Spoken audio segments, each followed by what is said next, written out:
You live in Prague? Correct, yes. I was born and raised in Washington, D.C., and then I traveled many, many places and have currently ended up in Prague for the moment. My wife is Czech. Oh, okay, great. Yeah, but I went to school in Washington, D.C., North Carolina, Iowa, San Francisco, and then taught in Ohio, North Carolina, and the United Arab Emirates. Oh and my am God. now in Prague. Okay.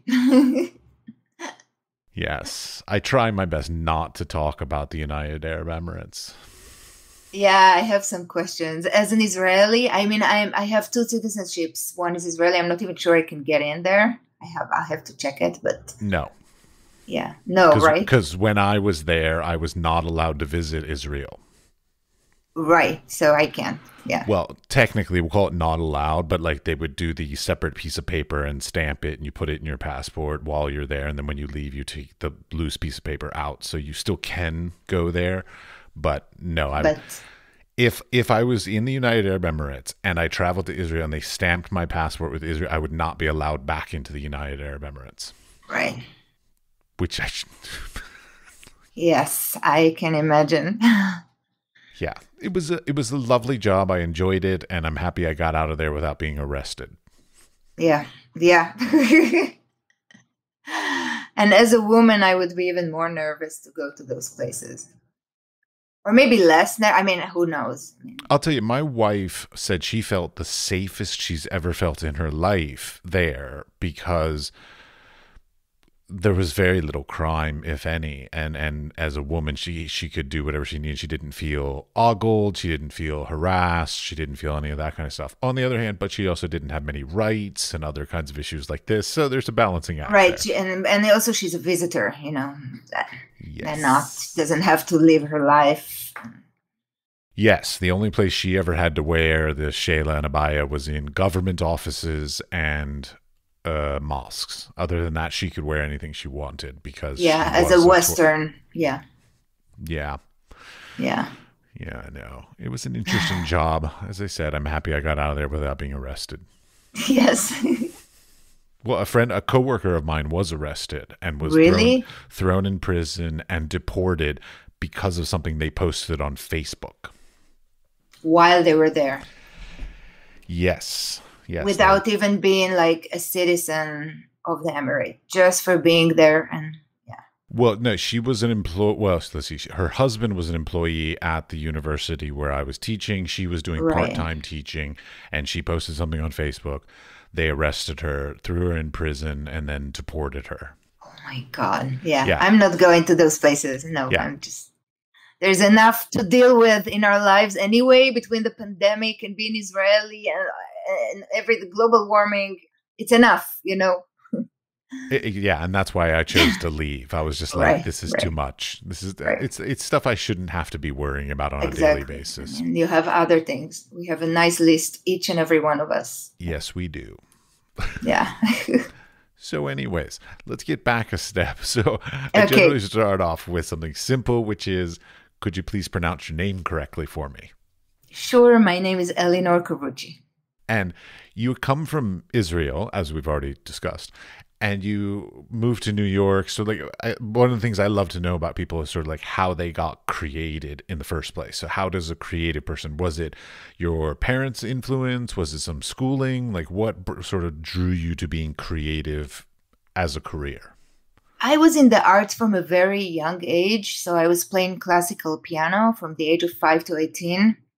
And I think, my mom is a kind of a typical Jewish mama who everything we did, me and my brother, she was like, the kids are creating. But she was also putting a lot of pressure. Everything we did, especially me, I was the firstborn. I had to be, do it very well and think about the top of my field while I'm like 5 years old playing the piano. That was the good and the bad of it. She was very supportive. I got excellent education, even though I come from a Mizrahi background, which is the Jewish people who came to Israel from the Arab and the Mediterranean countries and not from Europe. I grew up with a lot of this culture of, my mother is Bukhari from Uzbekistan. My father is from Morocco and Syria. So a lot of warmth and intensity and talking about everything. But she raised me in terms of education with a Western education, classical music. And then later on, when I was a teenager, I studied acting and drama for 2 years. And then at around 15, 16, I arrived to photography just one day. So I was already surrounded by the art. I was already in art high school. I already tasted the taste of being mediocre, especially with music. I was good, but not amazing, not good enough to be a solo pianist. So when I discovered photography, and it started by photographing my mom, I got hooked and very passionate about it immediately. And I was not old, I was 16, but I knew because of acting and music that this has never felt like this before. And I felt like this is something I'm obsessed with. This is something I can do 24/7. And there is just so much more. And I mainly photographed my mom in the first few weeks of taking pictures. And I felt I can see her more and understand her more. And it's just a different me when I'm taking pictures. The way I react and understand and feel and connect is so much deeper and stronger that I just want to be this person. I want to be this Elinor, the photographer, even before I knew so much about them. But then I became serious and started learning it and did the Israeli army, went to Bezalel Academy of Art after 2 years in the Israeli army and did my BFA and moved to New York. I'm sorry, did you just skip over being in the army really fast? Oh, the army is mandatory for all Israelis. It's 2 years for women and 3 for men. That's how it was in my time. I know it's changing. So, yes, you have to do it. Yeah. It was a pretty good preparation for the art world in New York. Let me tell you this. It toughened me up. Oh, yeah. I had a friend of mine when I was growing up. He was a French citizen. His parents, I don't even know. I have no idea. It was all very convoluted, but his parents were French. He was French, and he came to the United States in order to not serve in the military. So he stayed and ended up getting married and all this, and he's still in the United States. But I mean, I know people that have basically avoided that mandatory thing by staying out of the country for long periods of time. You can't do it in Israel because when you'll come back, you'll have to do it. You can avoid the army, which I didn't want to do. I mean, not that I enjoyed. First of all, the army gave me a lot. It gave me a lot. It matured me, taught me how to deal with different people from different spectrums of the Israeli society, made me more independent. I had to learn how to take care of myself in different systems. And I don't regret, even though while being there, I hated some of it. I don't regret doing it. I think it's not a bad idea that everyone in each country has to do something for the country. Sorry to sound like so patriotic. Even though I didn't love being in the army, I think it's not fair. I think maybe in America, people should do 1 year, not in the army, but to help somehow to give back to the community. So I support the idea of giving back to the country in some way. I'm all for that, but I'm not a super fan of armed forces. Right. I mean, I think it's a little different in Israel because it's not always a choice war as opposed to America. But this, if we will start this discussion right now, because some wars could be avoidable, will not end, and you will not be able to air this conversation. So let's not go there. Fair enough. I generally stay away from religion and politics, which are, of course, the two topics we just started with. So there we go. Yes. Well, my father's a reverend, a priest, whatever, Episcopal. And so I generally try to stay away from that. And I grew up in Washington, D.C., so I'm pretty sick and tired of politics as well. Right. So, yeah, I try to. There are topics that you're not going to sway anybody else's opinion. So all you're just going to do is just say your opinion, and everybody else is going to go, "That's nice. I'm not." Yeah, not that we need to. Not that we need to. I wish we could talk more with more, understanding and accepting and patient to one another. No one needs to change anyone's mind in most cases. But it's sometimes difficult. Oh, don't get me wrong. I'm very accepting of all the Right, different right, things, but I'm fully aware that nobody's going to make me a Republican because they've spoken with me with right, some passion, kind of thing. So right. it's not going to That's true. sway my opinions. That's true. Just to be clear, I am Democratic. No, Just of to be, course, me too, and I'm a liberal, but I do feel we have to, I'm sorry to sound so maybe cheesy. The fact that I will not turn into a Republican doesn't mean I can't listen and understand some of what the other side is saying. And maybe we can each have different choices about our lives and respect each other's choices. I think it's so important. And yeah. There are certain parts of the Republican belief system that I'm like, yeah, okay, I can sign on for that. But it's only like maybe 5% of their beliefs. oh, So, yeah. so it's not enough to be like, No, it's yes, not enough. no, Yes. never's enough. All right. So you ended up going to New York, where you currently Yeah. are, and you have now been since 1995, if I read Right. correctly on your website.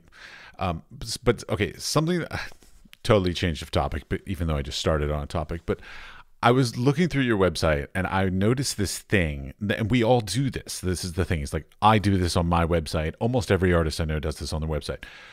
We need to do this. Like we need to propose things for grants and residencies and publishing and art statements and all this kind of stuff. And then we build these websites and we don't put text on our websites. We just put the pictures. And we're like, Right. that's enough. People should understand what we do because the pictures say everything. Why do we do that? Because I do the same thing. I actually don't have a good answer. I should change it because there is a text for each of the bodies of work. So you just gave me homework. We're 5 minutes into the podcast. It was not my Thank you intention. very much, Matthew. Not my intention. Yeah, no, I think text is really important. And I put months of writing the essays for each of my books. So it should be there. It's not like a choice that I have anything. It's probably just not planning the website correctly. That's the answer. We all do it though. Everybody I know's website like has the least amount of text possible and the most amount of imagery and as big as possible. We all do it. Right. But Right. but it leads to the point of like this is a general gripe of mine, sort of like thing that like I'm really kind of tired of the amount of text that we are obligated to write these days. It feels Right. like, of course, it's more now than in the past, but maybe I just wasn't doing it in the past. No, But no, no. It is. It definitely. I feel the same. It's more, and I think some of it comes because we're trying to work harder to distinguish ourselves from the masses of images that exist out there. And you and I are not 21, so we remember the time where a professional photographer was the one that could take a lot of pictures, and now everybody's taking pictures and have an Instagram. And so I think a lot of the text came with this, like, I am serious. This is a body of work. And, trying to distinguish ourselves from the masses of people who are photographing, and the cameras on the phones are getting better and better. So I think the text is part of it. And also the MFA programs and all that came with that, and what it is to be an artist and how our voice and what we have to say become important, and also a way to distinguish yourself. I'm not just taking pretty pictures. Hopefully they're pretty. I want to say something politically about the humankind, about relationships in my case. And so the text become an important part of our identity. And don't get me wrong, text is a great opportunity to add context to a Right. series or a body of works. And I totally understand the benefit of that. But fuck, I have to write you have to write artist bios, you have to write artist statements, then you have to write residency grants, and then you have to write like proposals for this. And it gets exhausting trying to like come up with something again, like you're saying, like original and new and unique. And I'm like, my ideas are not necessarily all that original and new and unique. They're just done in a new way. But the ideas are, eternal human issues kind of things. Right. It's exhausting to try to figure out how to approach it in a new way to make people think it's something new. Right. I mean, but on the other hand, I think sometimes when I'm forced to write about something and elaborate and define exactly what I'm doing, it does influence my work somehow. So the process of writing, even though it doesn't come naturally to me, and especially English is not my first language, but it forces me to dig into the corners of my brain and find out what it is that I really feel and think, or what it is that I photographed, if it's referring to an assignment or body of work. And then somehow it affects the way that I'm taking pictures, the way that I'll edit those pictures and sequence them and edit out some of them. So as much as I hate it, sometimes I feel like I'm in high school and I got homework and I hate it and I just want to get it over with. And it takes me so much time to write.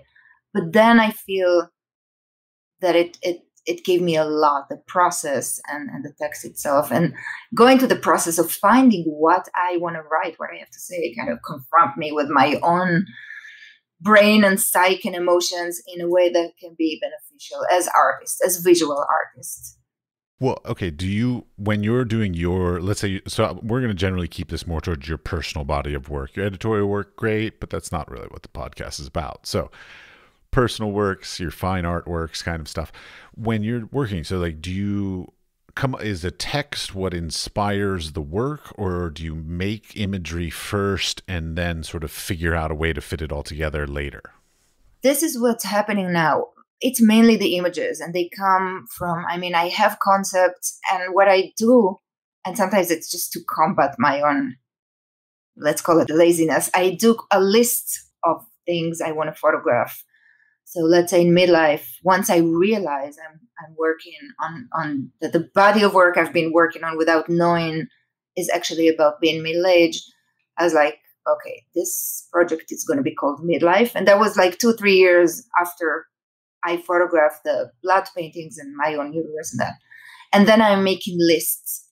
And the lists are different things and themes, and it's on my phone, or if I'll go see a TV show, or I'm in the subway and I'm thinking about something, I'll add it to the list as things to photograph.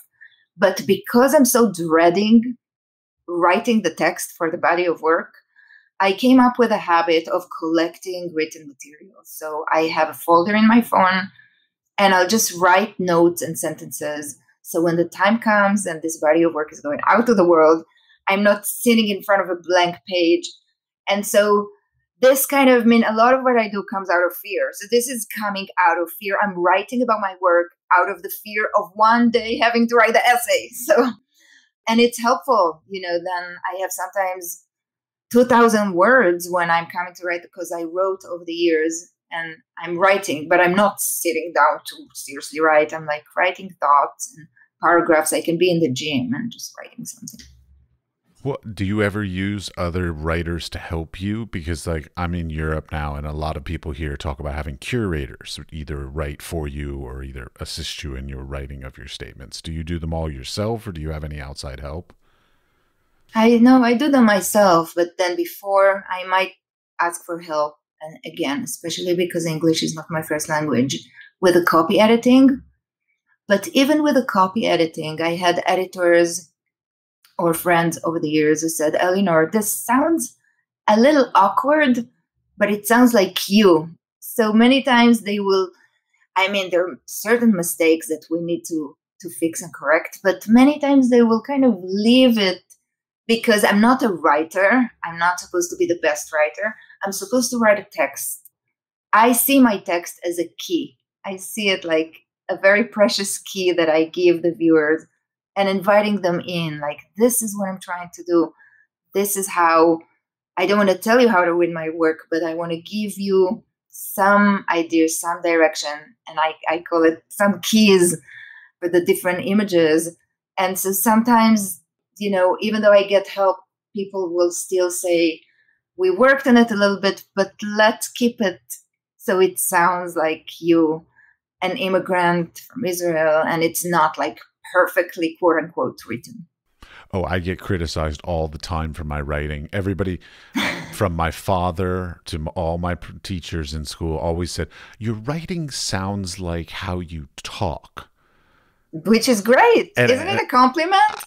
Well, that's the thing. I always took that as like, great. It's, common voice. It always sounds Authentic, just like me. yeah. And they're like, no, it needs to sound like the written word.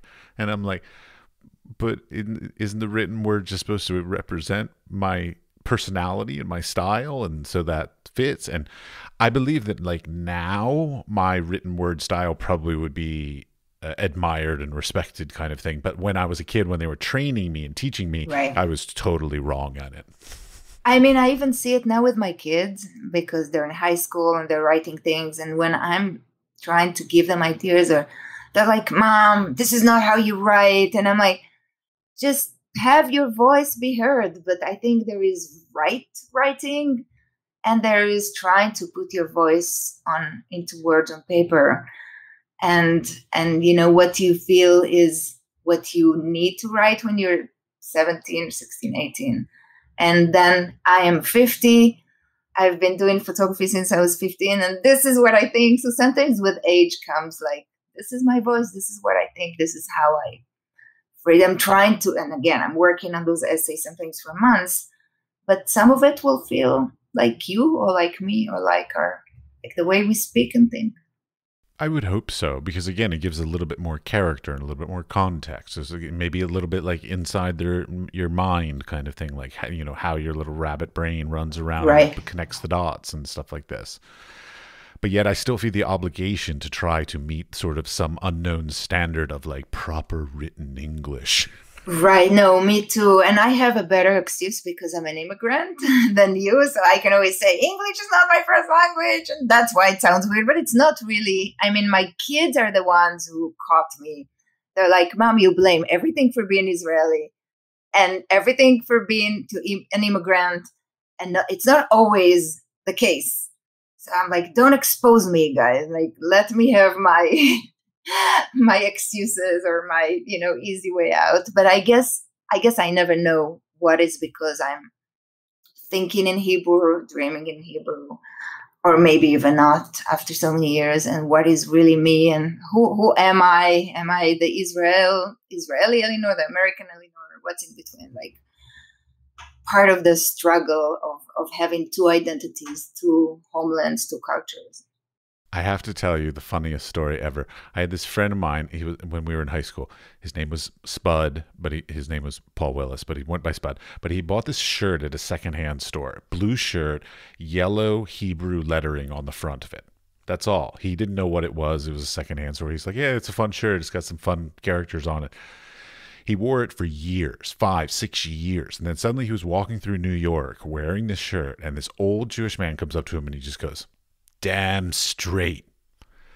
And he's like, I'm sorry, what? And he's like, your shirt, it says Meshuggah, crazy person, damn straight. And so he'd been wearing the shirt that said crazy person for 5 years. Didn't even know it. I would never do it. You see, because I'm like sensitive, I would immediately find out if it's not my language. No, he had no idea what it said for 5 years, and then he found out it said crazy person. I love it. All right. So some of the things that jumped out at me when I was looking through your extensive CV, which, by the way, like kudos, you have an amazing career behind you already. So tip of the hat to you for that. Thank so you. One of the things was Guggenheim Fellowship. I mean, everybody wants a Guggenheim Fellowship. How did you pull that off? I mean, I was 29 when I applied, 30 when I got it. Actually, talking about texts, let me tell you a story. So I applied and I had an American friend who helped me write the proposal. I was like, no, I don't want to write and I don't want to mislead. And it ended up being pretty short, like half a page and very straightforward. And he said, if you'll get the Guggenheim, I will get the Nobel Prize. And so I think I was very honest, but who knows if they gave me the Guggenheim in spite of my text or because of I don't know. When I got the letter, it was a little confusing to me. I was like, I can't believe this. And I was home alone. I took the letter. I went out to the street And I just looked for someone. I got a man with glasses that seemed like smart. And I was like, excuse me, sir, can you read this to me? I applied to this fellowship. I'm not sure. And he looked at the letter and he said, you received it, young lady. Congratulations. So he was the first person I shared the good news with. And I was just really grateful and honored. I wasn't even a citizen yet. I was on my green card. So it was just dumb luck, huh? Or that my work is very, very good, Matthew. Well, I'm under the assumption, I apologize if that sounded condescending, but like I'm under the assumption that pretty much everybody that submits for particularly that level of a thing is already doing really good work. So, it's basically for them, I would imagine, I would love to get somebody from that committee like on the podcast. Like I would love to know who was in the committee. I don't even know. It is a little bit mysterious, isn't it? Yeah, you don't know, as opposed to some other competitions. You don't know who the people are. I don't know. But I would love to know, because they already get high caliber stuff. So it's like what differentiates one project over another, like what gives it more points or more credibility or whatever. Like that's one of the things that really sort of frustrates me about the arts world across the board is that like anytime you apply or approach or try anything, you get only two answers, which is yes or no. Right.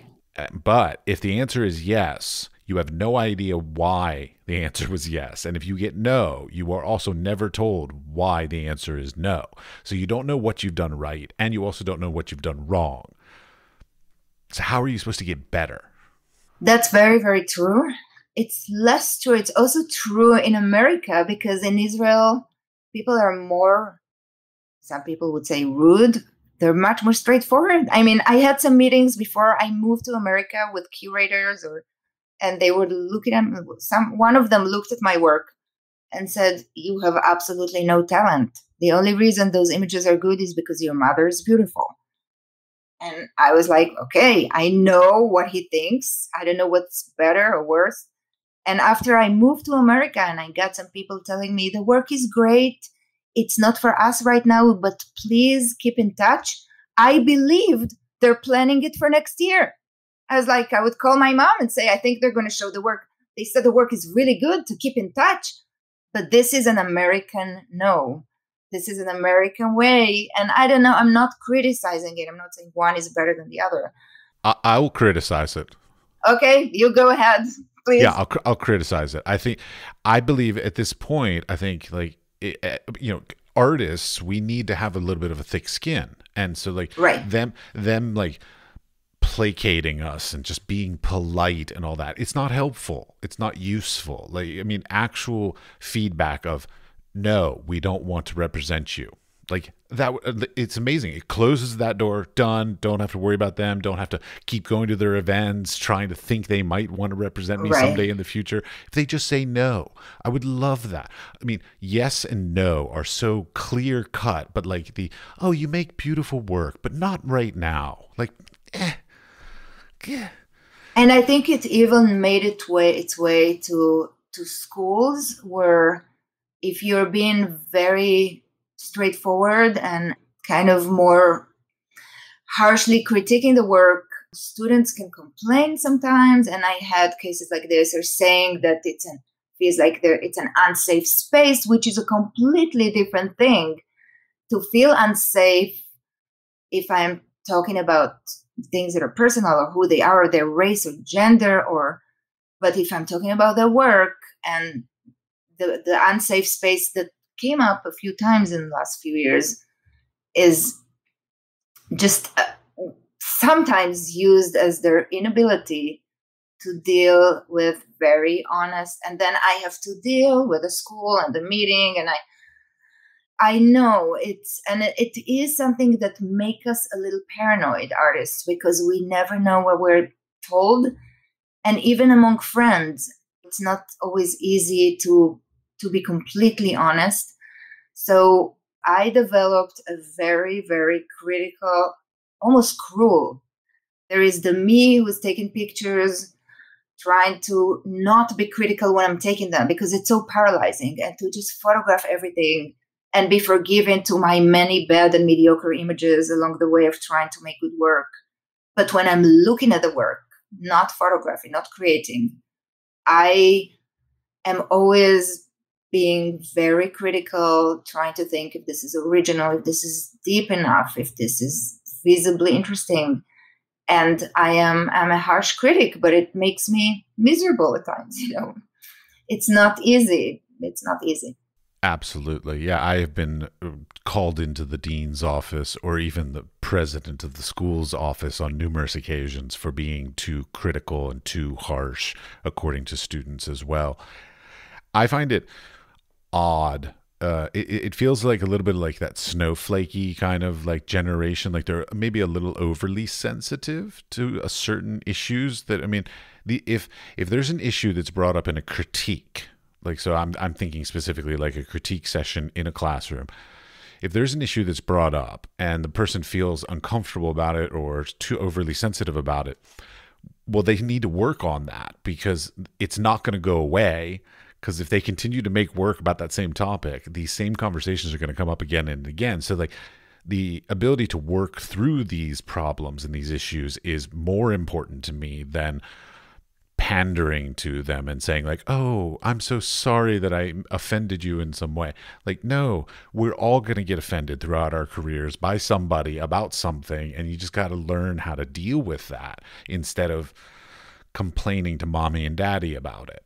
Right. As long as your professor is respectful and talking about the work and talking about, and I do have to say, I feel I'm trying because sometimes I do the same thing to avoid generalizing this generation, because I feel that every generation have the students or the young artists that are willing to work hard and willing to listen to criticism, and the ones who find different excuses. And in my generation, it was just a different set of excuses of the ones who couldn't handle or didn't want to, or their egos were too big to listen to what the teachers were saying. So I think it's the same now. It's just that what they're saying as students changed over the years. The safe space in Israel when I was going to Bezalel, please, our teachers were really, really cruel sometimes, very harsh, very strict. And it was very difficult to some, and some people stopped taking pictures. And I feel that some of it maybe was unnecessary. Some of it maybe was sexist, but some of it had me dealing with people who rejected my work and thought it was not good. And then if it's important enough for me, I should go on. And the road of an artist is lonely. And this is it. I mean, you can talk about community, blah, blah, blah. Not that I don't have friends or places where I teach and people who care about me. But at the end of the day, especially us artists, we're not filmmakers. It's not the teamwork. It's our work. And it's you and your work and how much you're committed to it, to making it better, to continue making new projects and new work, and to challenge yourself and to accept that sometimes you'll do work that is not good. Sometimes you'll do work that some people will not like and others will. And you have to do it. You can get some support. I have a supporting husband, but it's a little lonely at the end of the day. It is lonely. And it's funny because I just had this conversation with a friend of mine the other night, which was the independent process of producing artwork is an incredibly romantic, independent thing. You go into your studio, you do whatever, drink coffee, smoke cigarettes, whatever you do kind of thing. You do your thing. But the part of the industry that we don't really talk a lot about is the after the work has been produced. How do you get it to the whoever? So you get it to the institution or the publisher or the gallery or the curator. Very hard. Yeah. That's the element that I'm like, okay, I have no idea how that works. It's very hard. It's very, very, very hard. And it requires dealing with a lot of rejection. And, I many times feel that it's just like going to the gym. It's sometimes when I'm creating the work, again, it's the separation. It's one thing. When I'm trying to get it into shows, publications, magazines, I can be very discouraged, offended, hurt. It doesn't matter. I wake up in the morning and I continue. And again and again and again. And when the good days happen, and they're more rare, there are more rejections and saying no to you. But when something good is happening, I learn to really, really fill my batteries with it and appreciate it and celebrate it and, let myself enjoy it, because it will last a little bit, and then it's continuing the Sisyphic way of writing to the people who doesn't even email back, or they email back, or this doesn't want to do it. And you just have to continue to do it. And when people ask me, where do you find the inspiration? I don't do it without the inspiration. Wake up in the morning, be bitter, be angry, hate everyone, and email those 3 emails as nice as you can. I think you just expressed my entire life right there. Yes.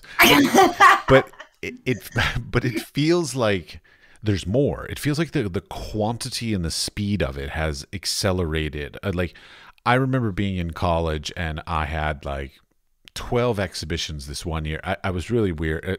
This one year I was like, I need to get some things on my CV because I was getting ready to graduate. I'm like, I need some exhibitions.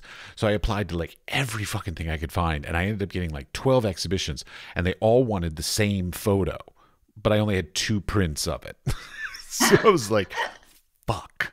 And so like I had to figure out a way to like juggle, like this print goes there for these 3 months, and then I get it back and I can send it to this other one. And like, it was a mess, and this stuff would never happen anymore now, because of course you could just print off another 100 copies of it, or you could just send the digital file straight to them and they can print it, whatever. Right. But it feels like they're more. Like, I feel this is going to sound so bad, but I feel more rejection on more frequent basis. Like, whether it's social media, not having enough social media, whatever. I'm not doing enough on social media. Social media is not doing enough for me. Like, there's so many opportunities. So there's so many competitions, exhibitions, residencies, all these different things to apply for, that it's almost overwhelming to the point that you're like, I can't figure out what to do. And so therefore I failed at applying to all of them because I missed all these deadlines because I was looking at these other things and blah, blah, blah. And it weighs on me even more now than it probably ever did in the past. Am I alone in that? I actually feel I became much like I do priorities, and I'm not killing myself. I'm just like, this is what I'm focusing on now. And it's maybe 2 or 3 projects, and this is what I'm going to do, and making work of the projects I'm working on. And I'm not going to do everything. Like, I can't do everything. I can't aim for everything. Social media is another thing. I always feel, and I'm reading about, the dangers of social media. So I always feel I'm not doing enough. And you know what? I'm probably not doing enough. It's not in my blood because I'm older. It's something that I have to make myself do. And you keep saying you're older. We're the same age, approximately, just so you know. Okay. So I'm not old, as I'm telling my kids. We're just middle age. We're just older. Older, in the middle. It's not so bad. I'm trying to improve, but I could probably do a better job with social media. No doubt about it. But, every generation have their advantages. I had some advantages when I came out to the market, in 95. And what I had then, some young people don't have today. And what they have, I don't have. I don't have their talents and instincts to social media, because it's something I got to actually only, 5 years ago. So I'm doing as good as I can for my age. It's like telling a woman, like right now, when people tell me, you look great for your age. I'm like, do I have to hear the for your age? Can it just end after the great? It's the same for me with social media. I'm doing great, maybe for my age. I could probably do better. And I sometimes worry that I'm not doing well enough with Instagram. Well, I personally haven't seen a lot of great benefits from it. I hear people saying like, "Oh, I got a sale here and I sold that and all this," and to me, all I feel like it's going back to high school, which I was horrible in high school. Like I was a total outsider, recluse, crazy, drugs, all kinds of, but anyways, but like I was never the popular kid in high school. And I feel like social media is just like a new form of adult sort of in-group, out-group popularity. And I still feel like I'm an outsider no matter how hard I try. So it's very depressing for many people like me. Okay, after you depressed us, let me just highlight what I think is good about it. Matthew. Yes, feel free. Okay, this is what I feel is good about it. First of all, I did have professional things happen as a result of posting and social media, especially Instagram. But I feel that I am less afraid of being not represented by a gallery or agency. I have my followers. It's 17,000 people. I'm sure not all of them are in the professional world, but it's enough that 2,000 or 3,000 are. And then even if I don't have, and I have a wonderful gallery, Edwin Howe gallery that I love, but even if I don't have a gallery for a while, God forbid, or I don't have an agency, or it gives me some freedom and autonomy to reach out to people and say, I'm doing the sale of this edition, or I'm trying to get more assignment photographing families, or whatever it is. It gives me some power and direct connection to the people who are interested in my work. So I'm trying to look at the positive, but there is a lot of negative. We just read about what it does to teenagers. Instagram makes them depressed, more suicidal. It's terrible. And I'm trying to take the good and not give in to the bad.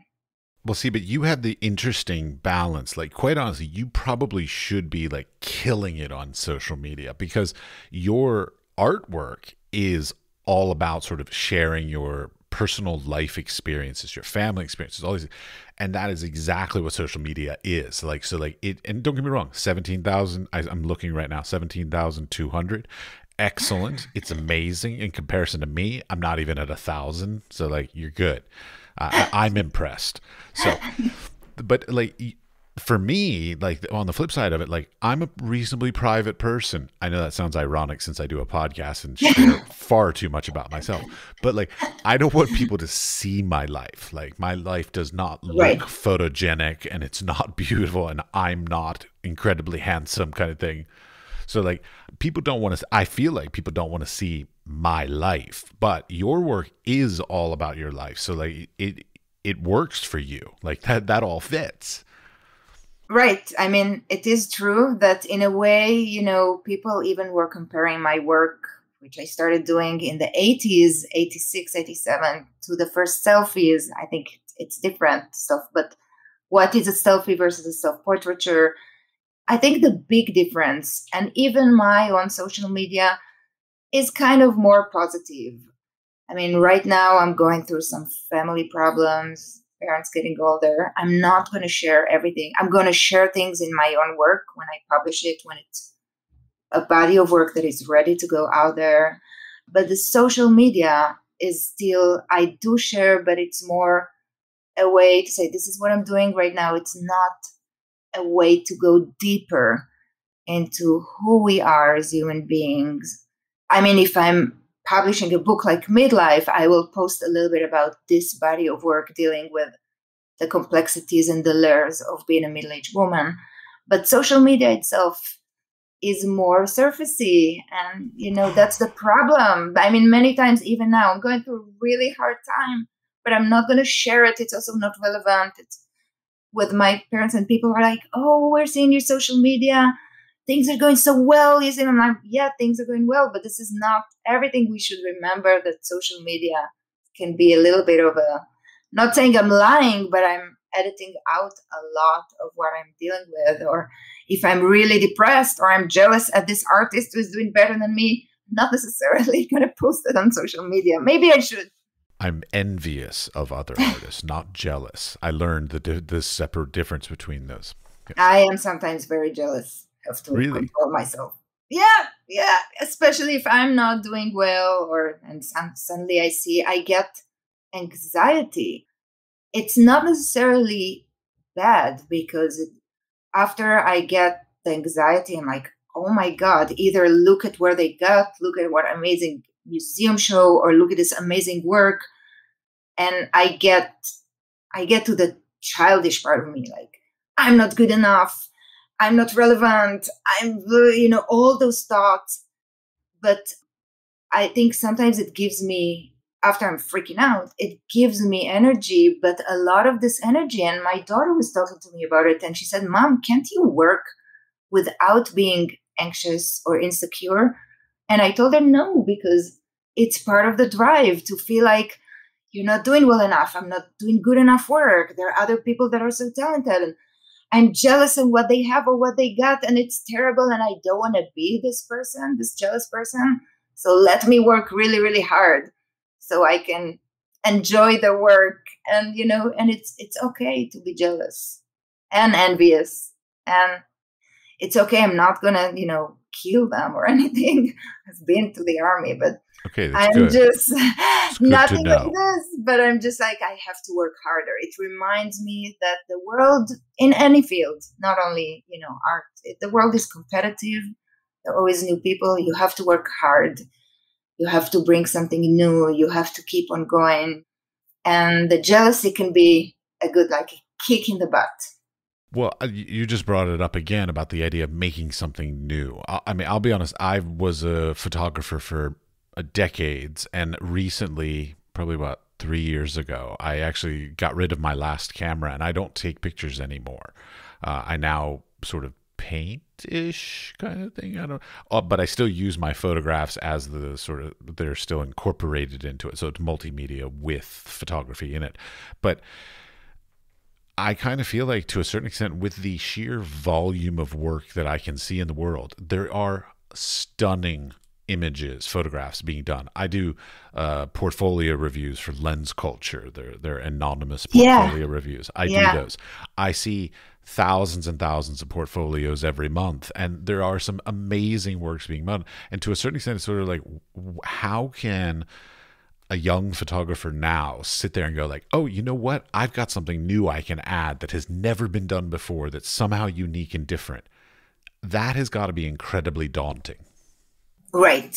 And it's, even just, I'm teaching photography. This is one of so many of my students are struggling with, and I struggle with it too. But first of all, there is no answer. It's hard. Everything was and is being photographed from the beginning of our podcast. Tens and thousands of images were taken. We have to think about it, but we have to sometimes put it to the side and say, and maybe new is not the word, but to say, how do I create work that reflect something very specific in me about the way I feel things, my identity, the way I'm going through things, where I am. So for me, it's a lot about being honest and specific. And then just hopeful that people will see in what I'm putting out there a unique voice. It's my voice. Yeah, I'm a middle-aged woman. I did a body of work about it. It's not very special to be a middle-aged woman, but just to talk about it may be special because it's not being talked about a lot. To photograph my own uterus, I'm like, I'm gonna do it. It's something I have to push myself to do, and I try to create a body of work that is very specific to what I feel, the good and the bad and all the in-between. And this is all I can do, is just create a voice that is mine, and just hopefully it's interesting enough. Okay. I've got to speak, because we've talked about anxiety and all that. I've got an anxiety that I always wonder whether other people feel this. So I have this feeling that I'm either incredibly ahead of the curve and making something that people just don't understand yet, or it's not of its time or whatever, or I'm behind the curve. So like, I'm making something that is no longer relevant. It was popular in fashion, whatever, 5 years ago, 10 years ago. Do you ever get that feeling of like not knowing whether you're like on the bubble or ahead of the time or behind the time? Is that something you feel as well? When I feel it? All the time. Yeah, I was going to say in the mornings. All the time. I mean, this is something that I also, after many years, decided that I am not going to wait for it to go away. I have moments where I feel I know what I'm doing, but many moments that are so, even feeling lost, feeling insecure, doubting what I'm doing, doubting this body of work. Sometimes it's just about, I've been through the army for 2 years. I'm really waking up in the morning and continuing. Yeah, this might be my worst body of work out there. And every body of work I put out, there are days that I'm feeling this will end my career. This will be the body of work that will end my career. This is the last one. Yet, pick up the camera and continue making work and continue making the list and think and buy a new light. If you're so stuck, I'm buying a new light. I'll buy a new lens and continue and continue and continue without waiting to feel I know what I'm doing. I exactly know this project will be a unique voice. Blah, blah, blah. No, I can't. I mean, sometimes I have days where I'm like, this is very important. I'm going to do this. Sometimes good images come along. Many times bad ones come along. And in between, I just have to continue working. Yeah, I know. I just redesigned and restructured my entire studio because I was sort of at a block. Like I was like, I didn't know where to go next. And so I just redesigned everything and made a new layout so that I could, and now all of a sudden I'm like, great, tons of work to do. And like, so just, because I simply have the space to do it. Sometimes it's as simple as just like changing something in order to sort of like spark some new life into some works. Right. Yeah. Right. And sometimes it's also about enduring those few weeks or few months of nothing too good comes along. It's really difficult. Years is not that would be hard.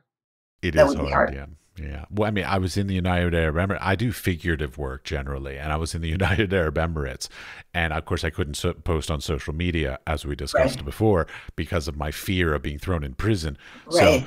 So I have this huge gap in my CV where like I didn't do anything because like if anybody had seen any of the work I was producing, I could have been thrown in prison.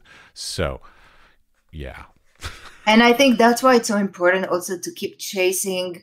I mean, we many times feel like, who needs the museums? Who needs the galleries? It can make you angry as an artist, but I think it does something that is important to keep me going, to know that I have deadlines, that I have book deals, that I have to finish this body of work because I'm going to approach this and this publishers and get shows. And I know I have to work hard to get good things happening because it will keep me going. And I am not this kind of person. Like my husband and I went to art school and he graduated 1 year before me in Jerusalem and decided he doesn't want to be an artist or a photographer and he's doing programming and he's photographing every day, Matthew, every day for himself. I'm not sure I will be that person if I don't have the outside feedbacks and acknowledgement and recognition. I'm not sure I will. I need the recognition. I need my ego needs this like food. So I better make sure it's happening. The solo shows, the books, because it will keep me going. And I don't want to put myself to the test. But it's really hard. I mean, I have not been as successful in my recent time. So since the UAE, I sort of haven't been able to get back in to things because like I had a pretty good run going while I was in the United States. When I left the United States, I've had a bit of a difficulty sort of finding my footing once I've left. But how do you sort of continue to get these exhibitions and these publications and stuff? So like, are you getting publishers coming to you saying, hey, we want to publish your next book, or do you have to produce a body of work and then submit it? Like, are you being asked to do exhibitions, or are you having to submit proposals? Like, what's the sort of day-to-day scenario of like, how are you sort of funding / programming your next set of works? I work like crazy, Matthew. I am a crazy person. Part of it is really insane. I mean, I work hard. I make a lot of work. I create a lot of projects. I don't stop thinking about who to go next, who to write to, how to try to get shows. I have to say that some things are coming to me more in the last few years, and that's great. And as they come, I make sure to handle them the best I can and to make the best out of those opportunities, but I really work hard, and I don't I'll wake up at 5 a.m. and think about, I should do this. I should email this person. This should be a project. It doesn't come with feeling calm and confident. It doesn't. And the older I get, it doesn't. It's not. I'm like, so now I'm 50. I'm going to be relevant. I'm getting even more. I think it's getting worse. All right. I'm sort of to a point, getting to the point of like, fuck, it's never going to happen. Like, God damn it. I've put like 30 years of my life into this and it's just never going to happen. But I talk myself out of it. Don't get me wrong. It's those depressions that come through every now and then of like, why do I keep putting myself through this? And then you're like, well, the reason why is because of that one person that did buy a piece or that one opportunity that did come through. And so it's really, it's those few and far between things that keep you going, that you really got to hold on to, because fuck, it can be so lonely and depressing to do it's really difficult, and especially for people that are not coming from wealth. I mean, I come from a middle class, that, and maybe sometimes I think maybe it's the blessing in disguise, because I have to make things happen, because I have to make a living out of this. This is not some expensive hobby, I don't, if this is not working, I have no income. So sometimes it makes me very anxious, but I know that it's also pushing me to get more assignments for magazine, to try to sell, to do the best that I can, so I can have a successful career and make a living, pay the bills, raise my 2 kids, all that comes with that. Okay, so just to be clear for the listener and for myself, this is your full-time job. You have no other job, no other side hustle. I mean, I teach and I shoot for magazines. But I'm an artist. This is all that I do, and it's a lot. I used to belly dance for a living when I was in my 20s, between the ages of early 20s to my mid 30s. But for the first 6 to 7 years in New York, I mainly made my income. I was a professional belly dancer, Middle Eastern dancer. But at some point, I had to drop this because I got more success and more income from photography.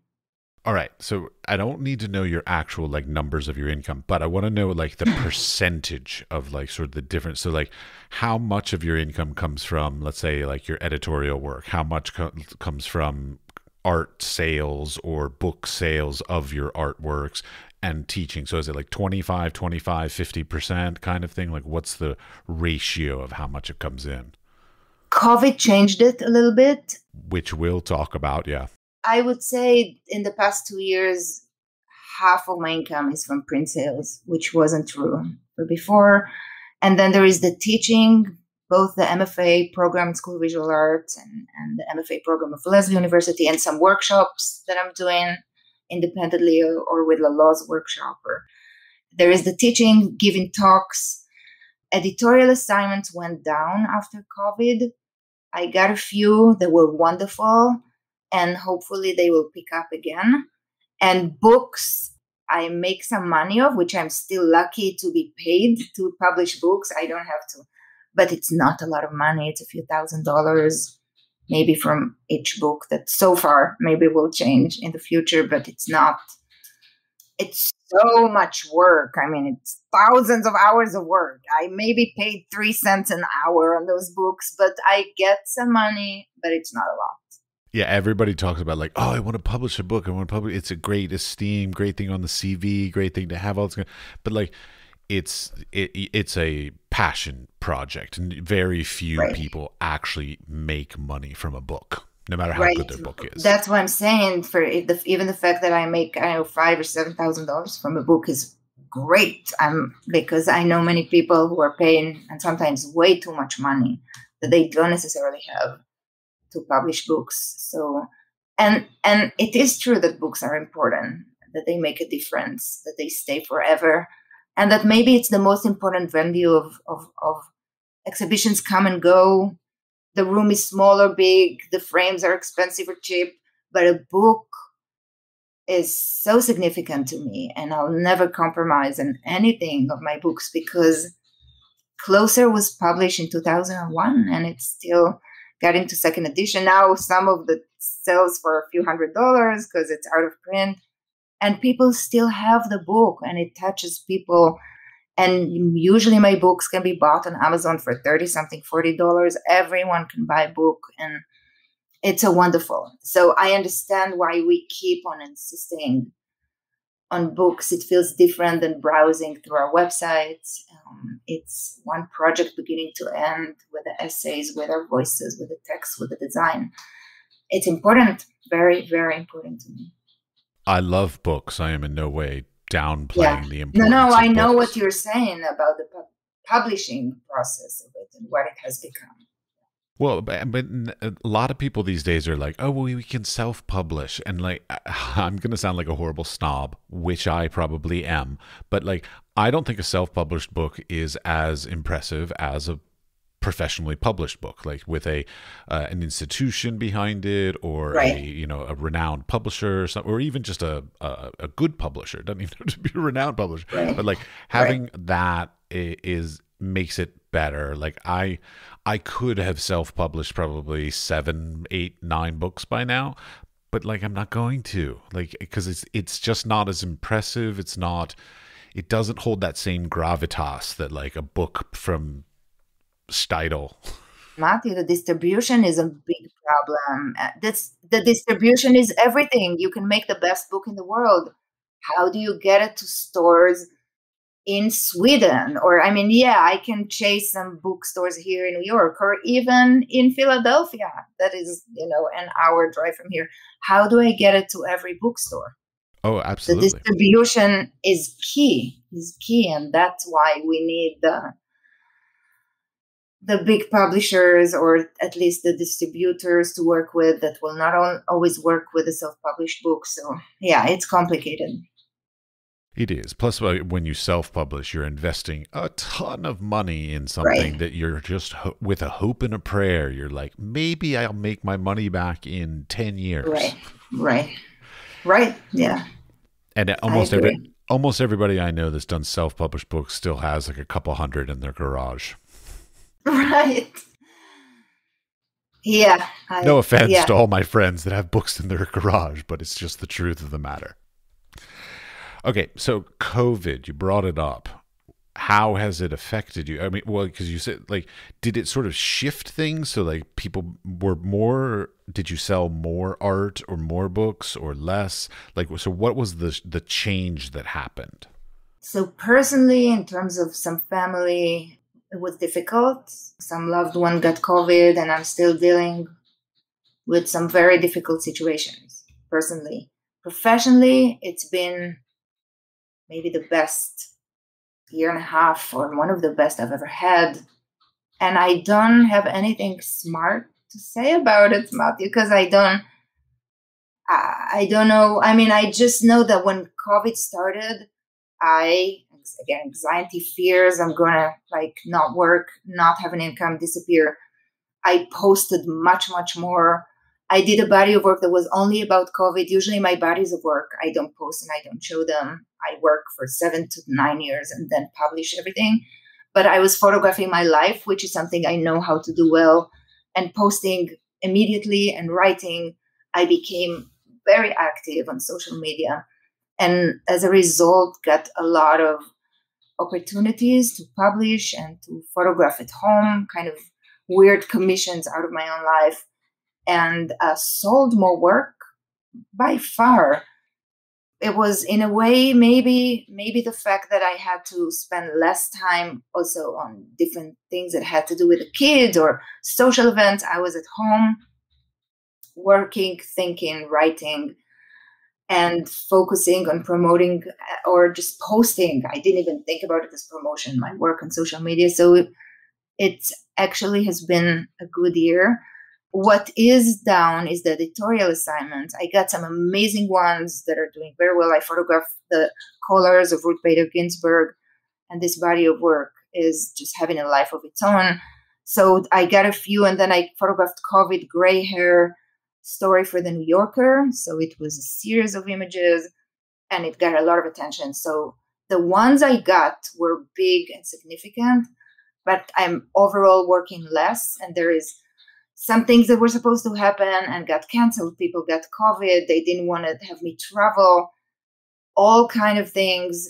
So I hope it will eventually pick up again. But this is down, like editorial assignments overall. Again, I got a few that are great, but overall, they're down. As I would have expected, quite honestly. The thing that is, I think, significant that got better is the ability to give talks and to teach via Zoom opened a lot of opportunities.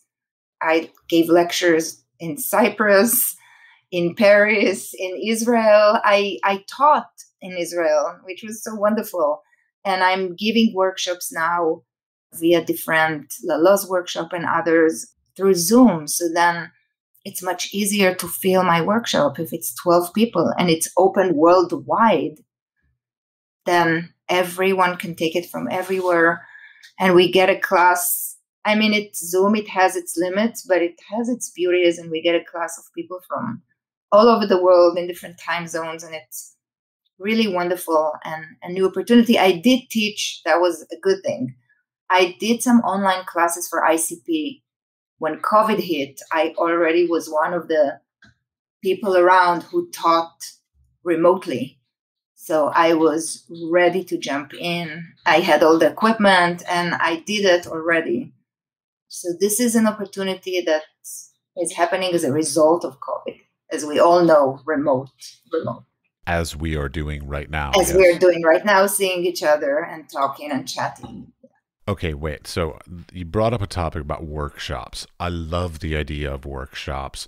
I've been asked to submit to like teach a workshop, and I would love to teach a workshop, but I am sitting there frozen about like, how do you even come up with a topic to teach? Like, how do you find a way to say like the topic of a workshop is this unique thing that you can only learn from me?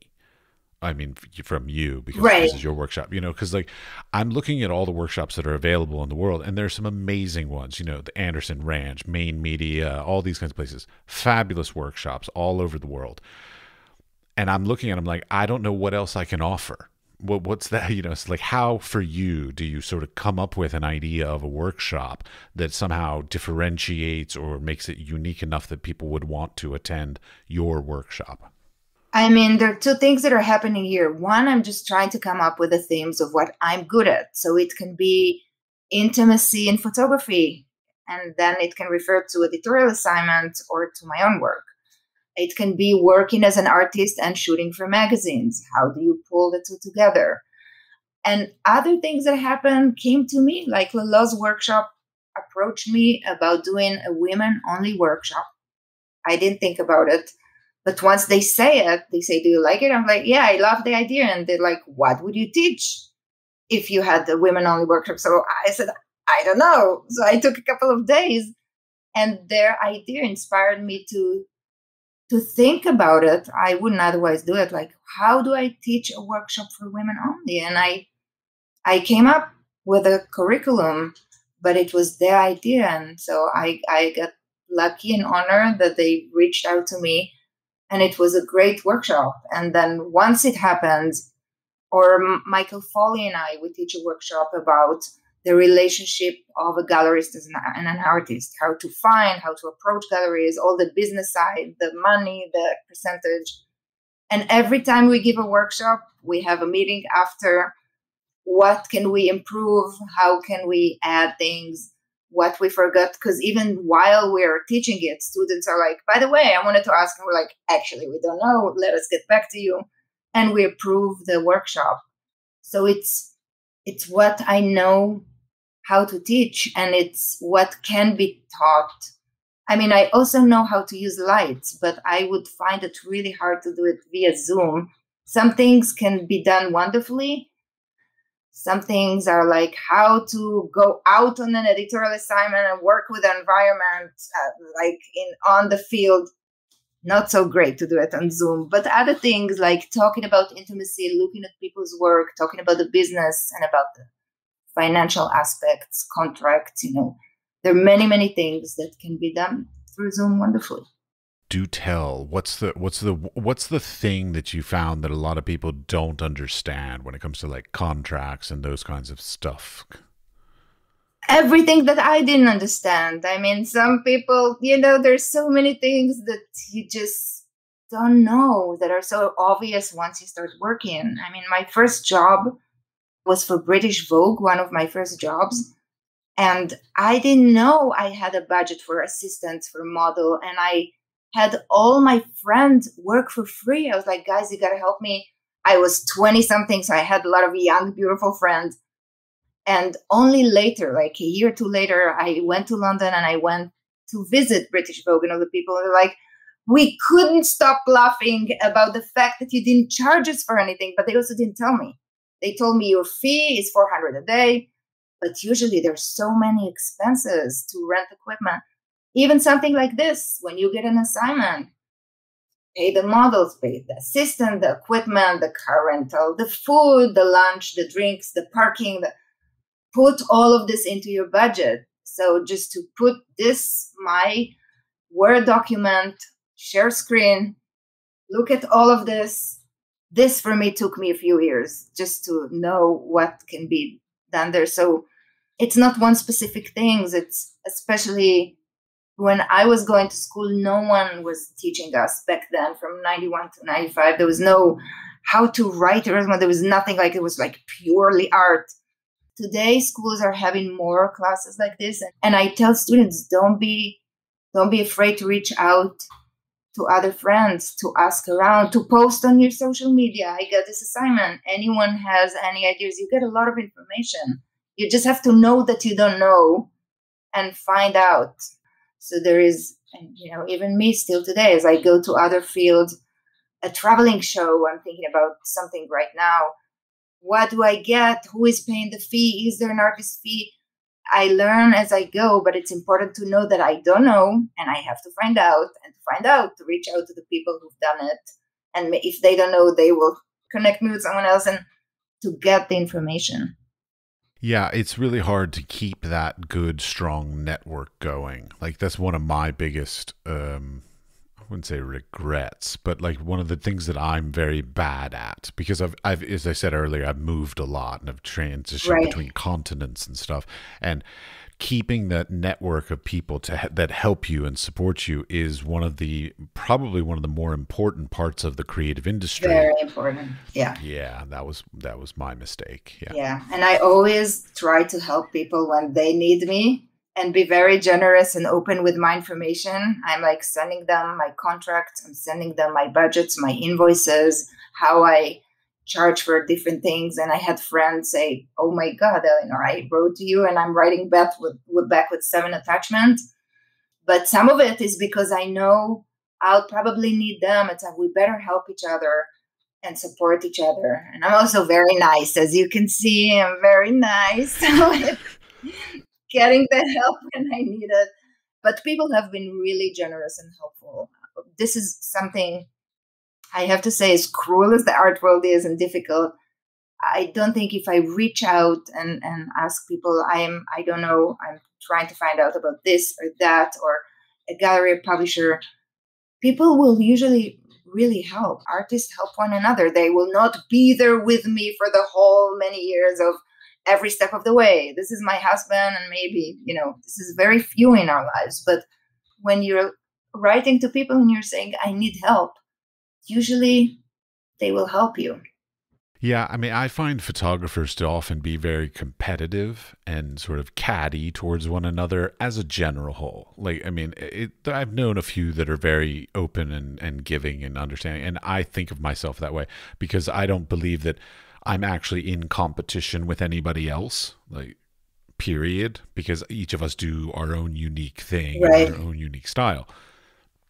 But I found that a lot of them in return were very catty and sort of competitive towards me. And I never appreciated that very much. I find it to be very specific to photographers. Like, painters are not catty towards one another and competitive towards one another, and sculptors and printmakers, none of them are. But boy, photographers in the arts world, really competitive. Yeah, sadly. I am not sure I feel the same way. we disagree. I mean, I feel there is a lot of competition. I think what I'm talking about is when I acknowledge my need, people will not suddenly help me. Even good friends will be like, oh, I thought last night that I want to help you get a social. This is not realistic. But when I'm telling people I'm having a situation, I just lost, I don't know, I got dumped by my guy, like, this is what I need. So if I'm making what I need specific and acknowledging my neediness, or I'm in a situation here and I need your help, people will usually help. It's actually great advice. Yes. Yeah. Yeah.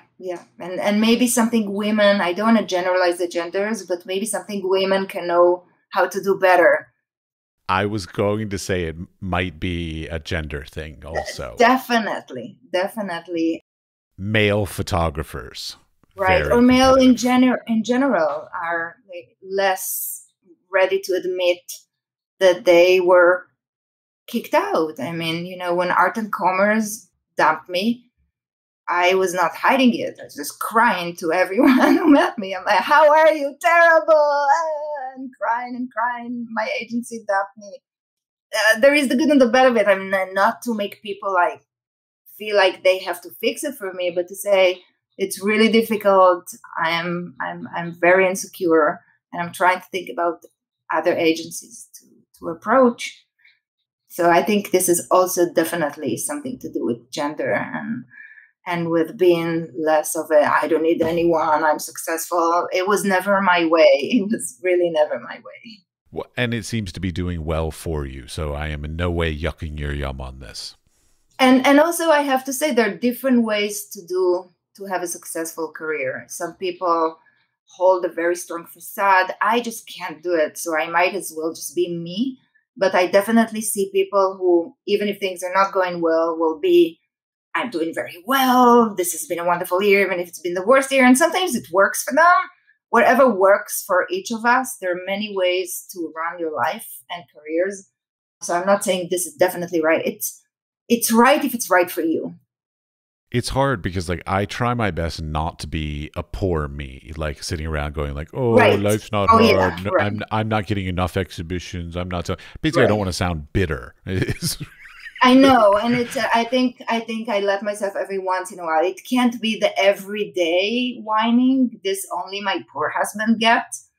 But when something big happened, like I lost an opportunity, then I can let myself be miserable. But then only for a little while. Can't keep whining for too much because I'll wear them out. Well, it's hard. It's also because then people don't want to work with you because then you're just bitter. You can't continually be that person. I mean, because I know plenty of those people. Right. But you can also be honest without being too needy or feeling sorry for yourself that we can keep to ourselves, but just be, this is what happened. This relationship, if it's a gallery or publisher, didn't work out. I'm trying to find new places to approach any idea. So it doesn't have to be, can you be my therapist for the next 3 months?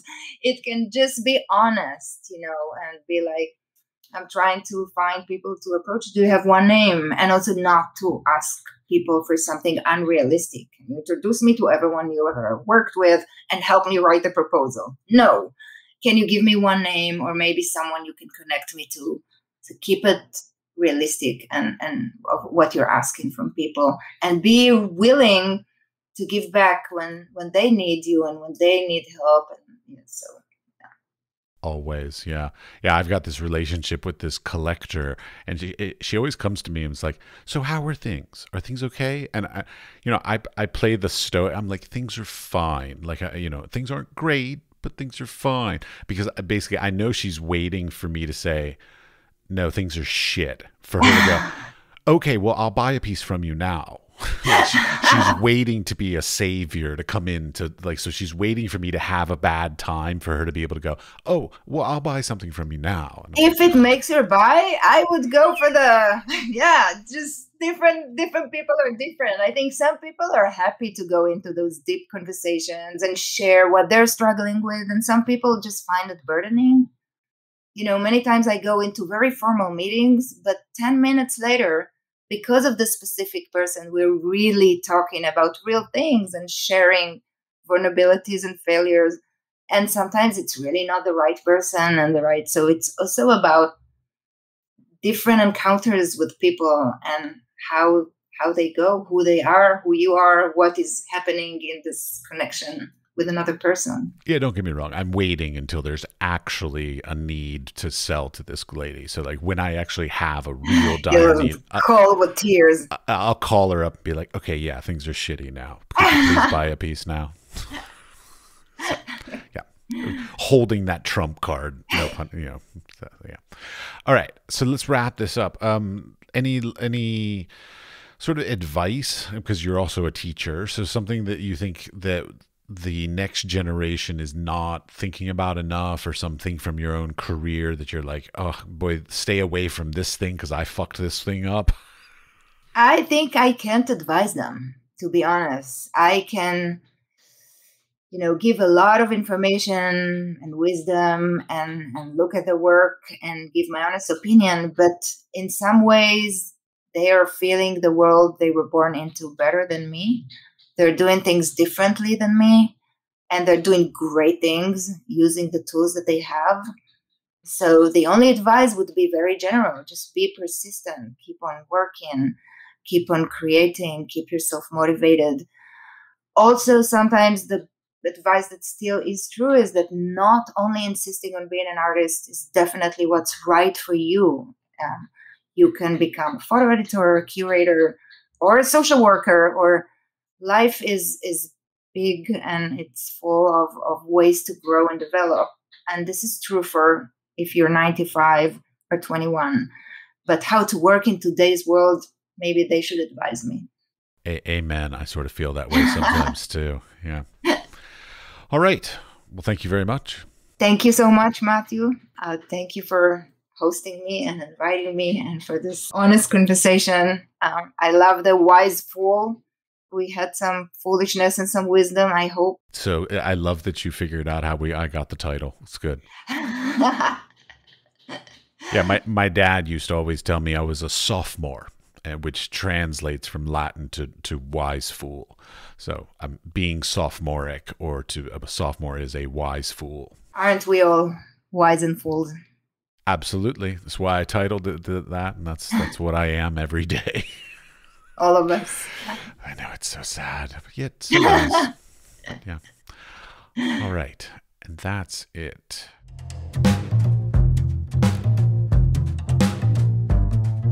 I hope you are enjoying and learning from the podcast as much as I am. I've learned about many things I did wrong in my career and many things I need to put more effort into in the future. I hope this podcast has inspired and assisted you in being more successful in your creative endeavors. If you like the podcast, we would appreciate a 5-star rating, and a nice comment would be greatly appreciated. I would like to thank Conceptual Citizen for their 5-star rating. Please tell your friends to listen and subscribe also. You can subscribe on Apple Podcasts, Spotify, or wherever you get your podcasts. We are produced by 5014. The audio was edited by Jakub Černý, and the music was created by Pete Bybee.